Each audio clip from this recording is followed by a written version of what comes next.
Hello everyone. आज हम शुरू करने वाले हैं पेज नंबर 33 गोविंद पारेख का। इससे पहले हमने 32 तक कंप्लीट कर लिया था, है ना। 34 शुरू करने वाले हैं आज, है ना। इससे पहले हम लोगों ने क्या क्या कर लिया है 33 पेज पर। गर्भ की मासानुमासिक वृद्धि, है ना। गर्भ में सर्वप्रथम अंगोत्पत्ति क्या होती है वो। अब यदि आप 34 पेज पर देखेंगे तो उसमें स्टार्टिंग कहाँ से हो रही है, त्वचा का वर्गीकरण से। तो त्वचा का जो वर्गीकरण है यहाँ चरकने और सुश्रुत के अनुसार अलग अलग बताया गया है ना। सबसे पहले तो आप लिख लीजिए यहाँ कि चरक, काश्यप और अष्टांग संग्रह तीनों ने कितनी बताई है, 6। और इसका यदि आपको ट्रिक याद करना है तो CHAK, है ना, CHAK, है ना। तो CH से हो जाएगा चरक, A से हो जाएगा अष्टांग संग्रह और K से हो जाएगा काश्यप। इन तीनों ने कितनी बताई है, चाक, है ना, चाक, CHAK। इन्होंने बताई है 6 त्वचा, ठीक है। इसी प्रकार सुश्रुत, अष्टांग हृदय और सारंगधर और आधुनिक विज्ञान ने कितनी बताई है, 7 बताई है। तो सिंपल जो आपको याद करना है वो है अष्टांग हृदय और अष्टांग संग्रह में कन्फ्यूज़न होता है, ठीक है। तो अष्टांग संग्रह ने जो है वो 6 बताई है और अष्टांग हृदय ने 7 बताई है।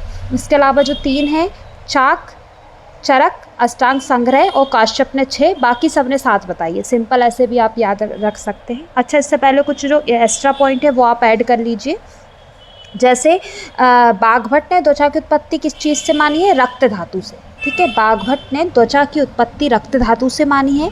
अष्टांग संग्रह ने जो छठी त्वचा है उसका नाम प्राणधरा त्वचा रखा है। क्या रखा है, प्राणधरा त्वचा, ठीक है। अष्टांग संग्रह ने वैसे तो 6 ही बताई हैं, जो सेम इस चरक है, पर चरक ने छठी त्वचा को सिर्फ षष्ठी नाम दिया है और षष्ठी को जो अष्टांग संग्रह है वो प्राणधरा नाम देते हैं, ठीक है। चरक ने मांस धातु के उपधातु के रूप में त्वचा की उत्पत्ति बताई है ना। जैसे बाघभट्ट बोलते हैं कि रक्त धातु से त्वचा की उत्पत्ति होती है, पर चरक बोलते हैं कि जो मांस की उपधातु है उसके अनुसार त्वचा की उत्पत्ति होती है ना। सारंगधर ने क्या बताया है, सारंगधर ने बताया है कि जो 7वीं त्वचा है ना, सुश्रुत, अष्टांग संग्रह और सारंगधर ने 7 त्वचा बताई है ना।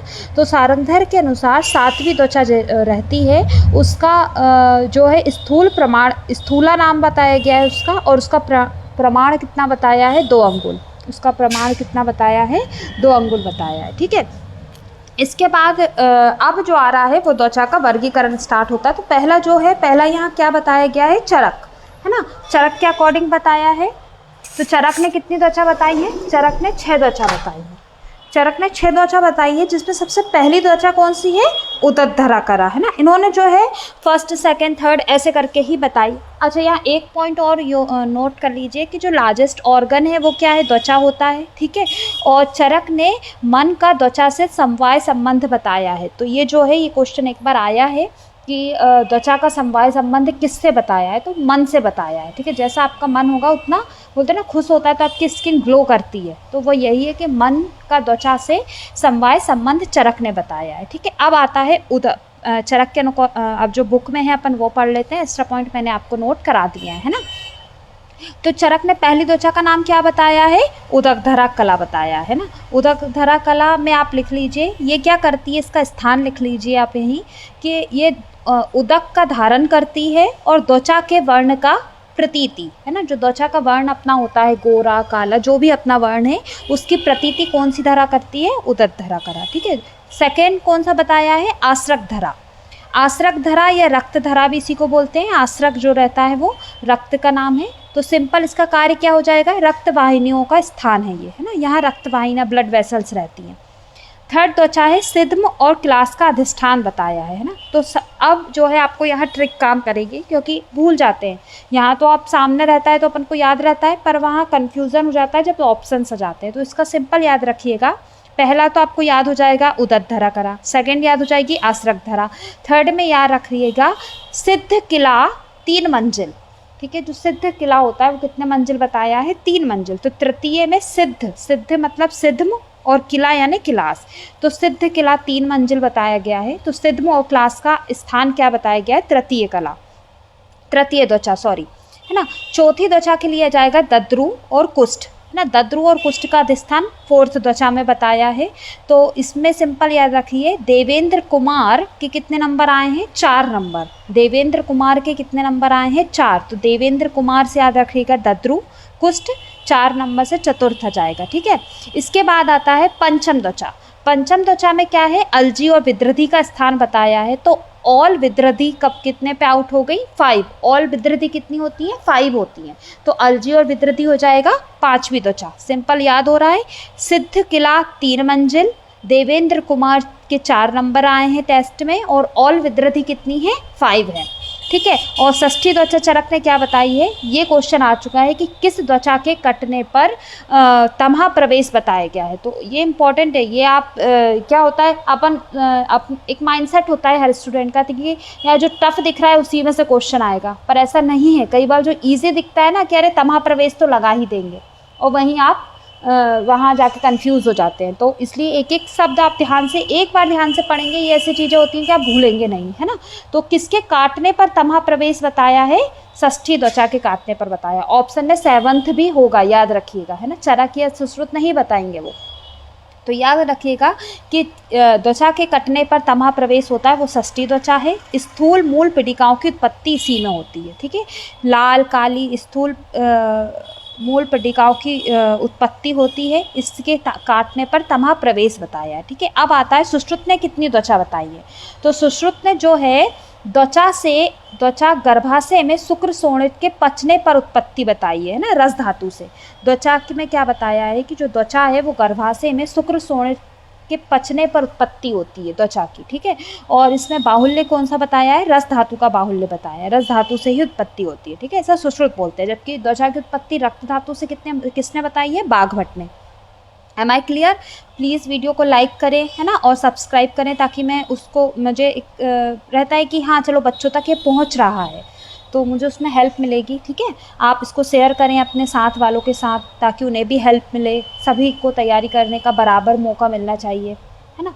इसके बाद अब जो है इनका नाम इम्पॉर्टेंट है ना, सातों त्वचा का जो है वो नाम बहुत इम्पॉर्टेंट है जो सुश्रुत ने बताया है। तो इसके लिए ट्रिक लिख लिए, आलो श्वेता बेरोमा, ठीक है। इसका एक ट्रिक है, इसका सिंपल ये शब्द ऐसा है कि आप एक बार याद कर लोगे आपको ज़िंदगी भर याद रहेगा। आलो श्वेता बेरोमा।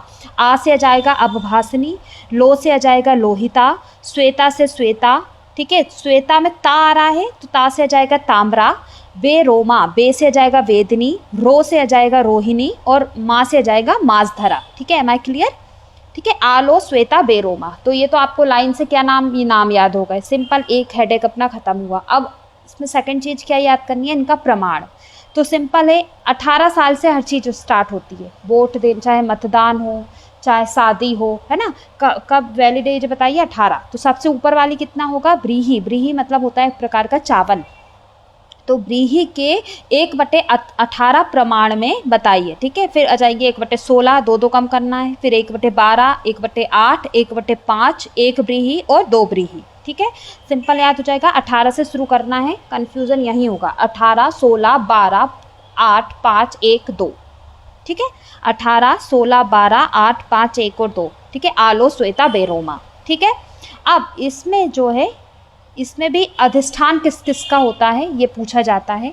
तो पहला लिख लीजिए SPK, ठीक है। SPK किसका होता है, अभभासिनी का। तो S से आ जाएगा सिद्म, पद्मक, कंटक का अधिष्ठान बताया है, और सर्ववर्ण और छाया का प्रकाशक होता है। तो SPK का अधिष्ठान क्या है, प्रथम त्वचा है, जो कौन सी है, अभभासिनी है, ठीक है। सेकेंड त्वचा में आ जाएगा टीकमगढ़ नंबर 1, ठीक है। या तो टीकमगढ़ नंबर 1 कर लो या TNV कर लो, ठीक है, जो भी आपको जो भी आप इजी याद कर पाओ। सेकेंड नंबर पे क्या है, TNV। TNV से जाएगा तिलकारक, नेप्च और व्यंग का अधिष्ठान सेकेंड बताइए। पहला है SPK, है ना। वो SPK और TNV में कन्फ्यूज़न ना हो, इसलिए मैंने टीकमगढ़ करके याद करा था।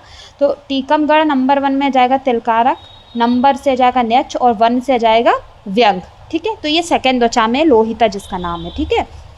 थर्ड त्वचा कौन सी होती है, श्वेता। श्वेता एक लड़की है, और उसका जो कॉलेज में उसका जो चार्म है वो हर जगह है ना। तो श्वेता को याद करिएगा चार्म से। चार्म से जाएगा चर्मदल, ए से आ जाएगा अजगलिका, है ना, चार्म, CHARM। तो M से आ जाएगा मसक, ठीक है। तो चर्मगल, अजगलिका और मसक का अधिष्ठान क्या है, श्वेता है। श्वेता का चार्म पूरे कॉलेज में है, ठीक है। फोर्थ त्वचा कौन सी हो जाएगी अपनी, आलो श्वेता। श्वेता से ता आ जाएगा ताम्र, है ना।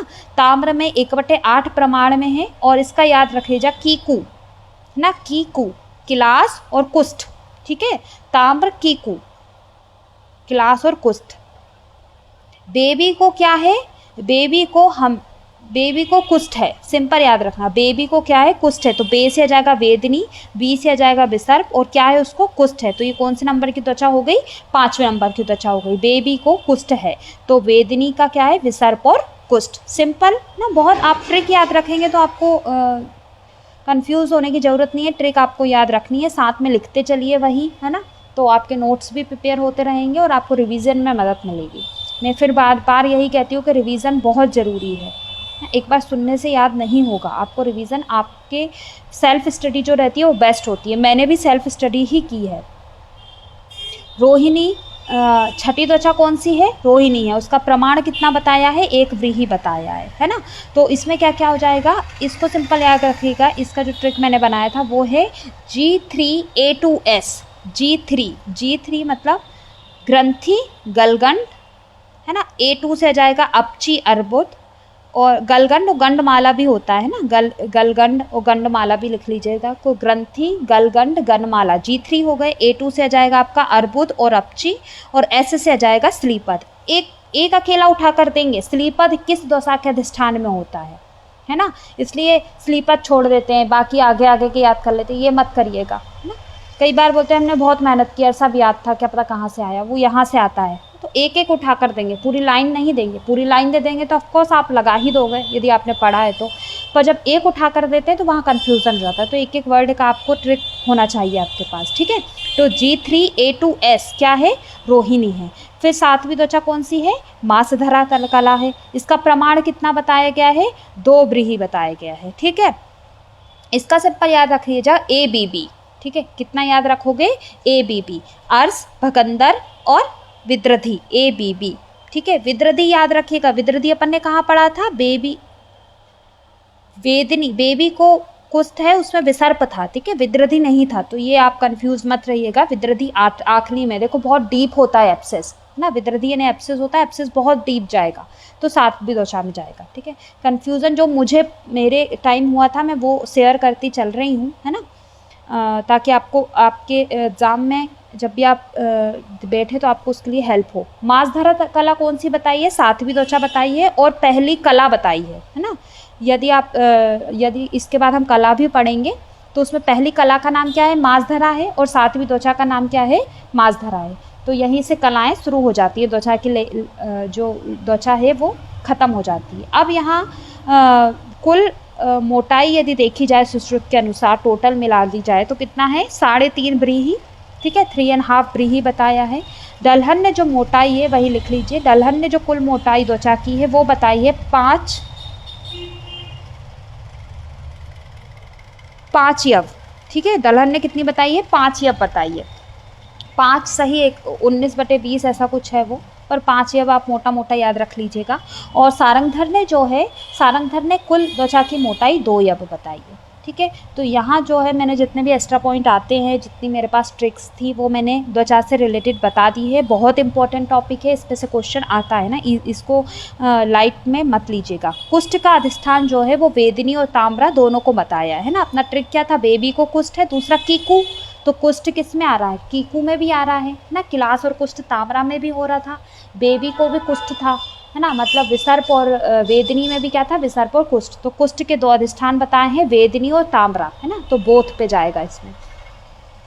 अब जो अगला टॉपिक है वो क्या है, विष के वेग, ये बहुत इंपॉर्टेंट है ना। तो विष के वेग और विष की चिकित्सा हम एक साथ एक वीडियो में करेंगे। अभी के लिए जो त्वचा का टॉपिक है वो मैं कंप्लीट करती हूँ, है ना। जल्द ही इसका सेकेंड पार्ट, अब रेगुलर ही रहेंगे मेरे वीडियो जहाँ तक है ना।